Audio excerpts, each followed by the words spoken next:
இன்னைக்கு உயர்நீதிமன்றம் தாவேகா தலைவர் விஜய் தலையில நங்குன்னு ஒரு கொட்டு வச்சிருக்கு. அதாவது 2015ஆம் ஆண்டு புலி திரைப்படத்துக்காக 15 கோடி ரூபாய் கணக்குல காட்டாம வாங்கி பாக்கெட்ல போட்டுட்டு இருக்கிறாரு. இத வருமான வரித்துறை கண்டுபிடிச்சு இவருக்கு 1,50,00,000 கோடி அபராதம் விதிச்சிருக்கு. விஜய் தரப்புல கோர்ட்டுக்கு போனவங்க, நாங்க வருமானத்த கணக்குல காட்டல அப்படிங்கிற விஷயத்த ஒத்துக்காம, நீங்க லேட்டா அபராதம் போட்டுட்டீங்க. அதனால இத எங்களால கட்ட முடியாது அப்படின்னு வாதம் பண்ணாங்க. ஆனா உயர்நீதிமன்றம், நீங்க வருமானத்த காட்டாம கள்ளப்பணமா வச்சிருந்தீங்க.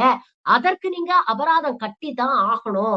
கணக்குல காட்டாத வருமானம் வச்சிருந்தீங்கன்னா, அது குற்றம் அப்படின்னு சொல்லி 1,50,00,000 ரூபாய கட்டுங்க அப்படின்னு தீர்ப்பளிச்சிருக்கு. சுருக்கமா இத விஜய் ஸ்டைல்லயே சொல்லணும்னா, வரி ஏய்ப்பு, வாய்ச்சவடால், அபராதம் இவை எல்லாம் தாவேகா முதற்றே உலகு.